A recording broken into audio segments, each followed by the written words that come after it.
So, but yeah, it seems like they do want to leave it open for sequels, so they can do like what they're doing with Pirates of the Caribbean. Which for Tron, I actually wouldn't mind. I would like to see a sequel to Tron. I really would. Yeah, I'd like to go back to that world if nothing else. I mean, you know, I was just really disappointed that they didn't use the ISOs to their full potential, because that was a cool concept, and it totally worked in the world of Tron. Yeah. Yeah. So, and one thing, as far as the whole, for me when I was watching, is like, why isn't this movie like playing on my heartstrings, kind of a thing. Part of it was how they decided to resolve the conflict, which was basically to run away. Was just to exit and then pull the plug. Yeah, there was no resolution. They were just leaving it all behind, and then everybody in this world is going to be dead. Why would anybody help this guy? I mean, come on. If you escape, you're going to pull the plug, and I'm going to cease to exist. I think I'll help you get to the portal. Yeah. Honestly. Well, and that could be in the realm of plot hole, but as far as the point of tugging on the heartstrings, I think that really you needed to have some stronger motivator for the audience, not necessarily the characters. I mean, if characters endanger their lives and running, whatever, the character certainly has motivation. But what about the audience? Does the audience have a motivation to want the character to succeed? Mm-hmm. And in this case, where their success is measured simply by getting out of the grid and returning to their construct, their business, where they're billionaires. Yeah. Yeah, how selfless of you. Oh yeah, I'm going to take control of the company now. And he did just that. Yep. Yeah, so I mean, yeah. Which from the beginning, it's another rich kid. As inherits a company, doesn't want to take responsibility. And kind of goes into that role. I'm sure there's a lot of other movies that are like that. Was the new Green Hornet has that? Yeah. It's a very common trope. But although I do kind of wish that people who have a lot of money would, use it for awesome, or at least for good. Yeah, I'll settle for good. The other issue was you have Kevin Flynn, and he's like only a few minutes drive away from the city, and you can clearly see that because it only takes it long for the vehicle to get there. He can see the city out his window. You're talking about the grid. Well, the grid, but I'm talking about the city where Clue is. Yeah. Kevin Flynn's residence versus where Clue is. Mm-hmm. He could see it from there, okay? And he's been there for 20 years and never been found. Has Clue never heard of a sweep search? I mean, come on, he's right there. How long would it take him to use his resources? And he seemed to have a pretty significant amount of resources. Look at the ending where he has the army lined up. He couldn't recruit those guys to go and search the area and find Kevin Flynn. Come on. Yeah, and I suppose the writers might have thought, well, they couldn't go into the Badlands, but they had these flying crafts, and they could have just scouted with that, They totally could. A few weeks would be enough to find him, but 20 years. Yeah. He could have found him dozens of times over. And then in the end, we traced it back. We found them now. And then they show up there. It's like, seriously, he was that close, and you imply that you are looking? Yeah. I call bullshit. Yeah. They traced the motor, the old style light bike. Light bike. Yeah. Yeah, I was like, oh, okay. Okay, you can trace that, but you couldn't trace the four-wheeler. I'm missing something. It seems easier to trace one going out than to trace one coming back. But let's say that they leave a trail. If you could trace one, you could trace the other.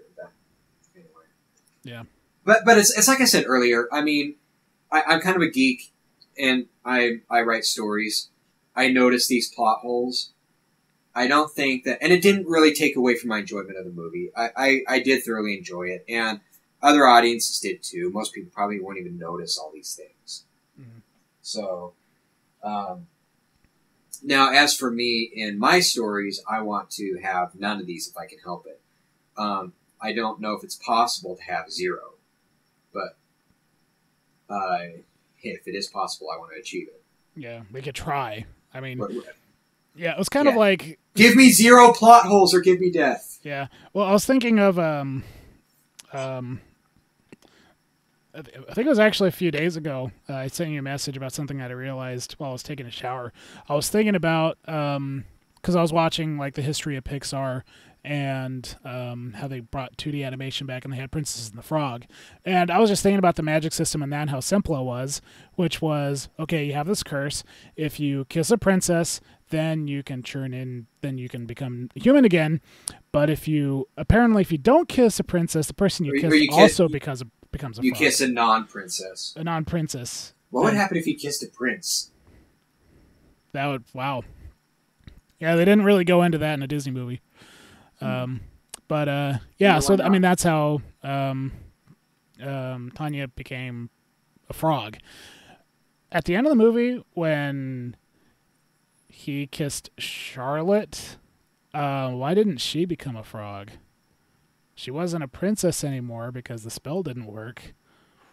So, yeah, plot hole.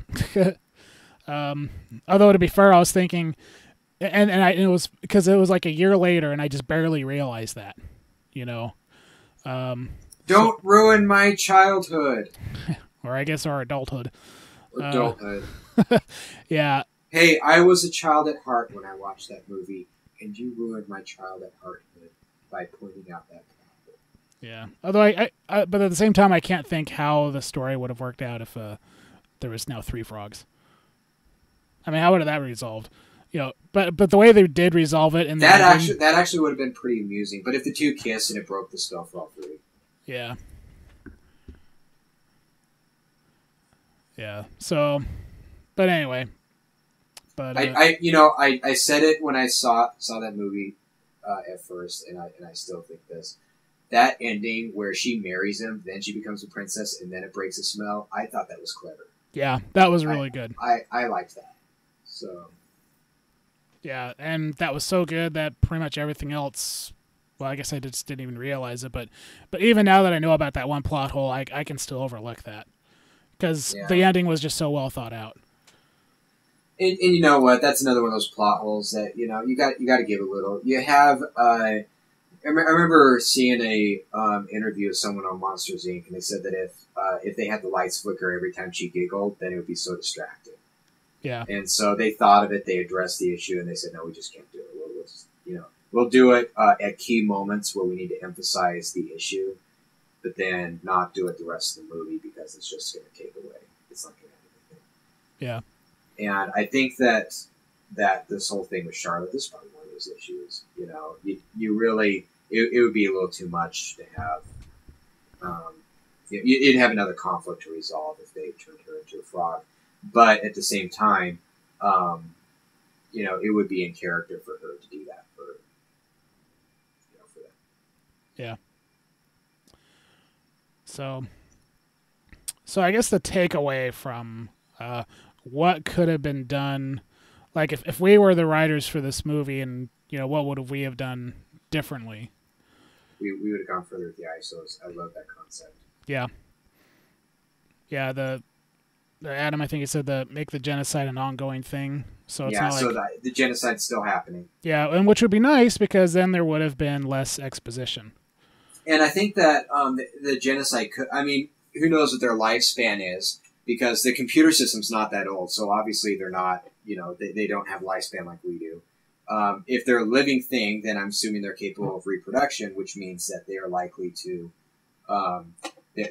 The genocide could go on for a very long time with a population that can replenish itself. And so that could, they could have, in 20 years, you could have hundreds of generations.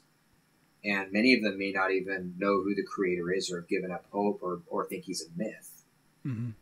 And I would have really played with that idea, because if they're technically immortal in that they don't have a natural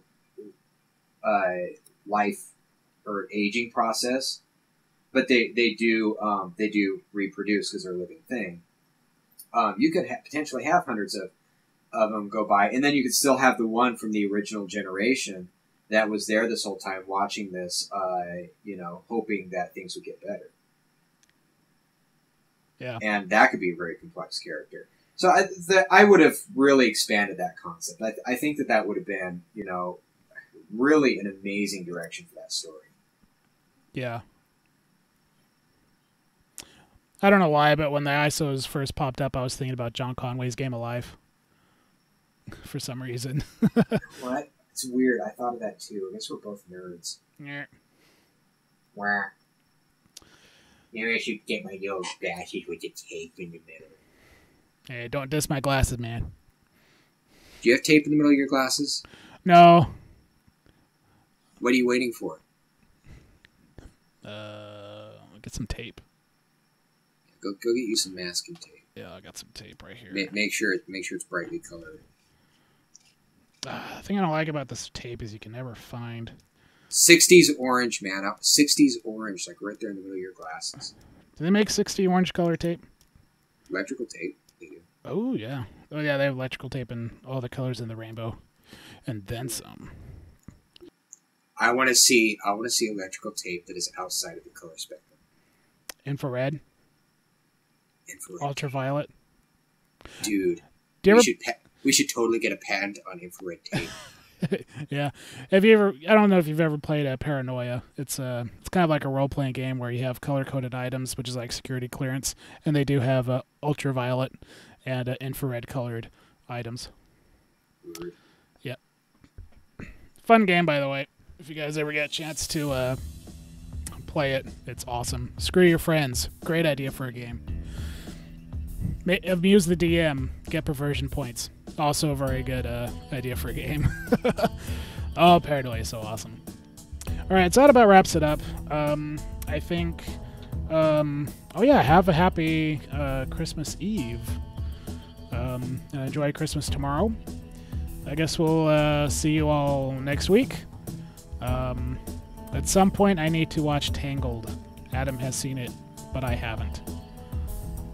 The silhouette through the vines was the best scene. Whatever that means. I don't know. Glenn is about to find out about the silhouette through the vines. Yeah. It's only 5 seconds long, and that was I laughed. I laughed my ass off. I loved it. Sweet. Okay. So again, I'm Glenn Moyes. I'm Adam Weber. And we are signing off until next week. See ya. See ya.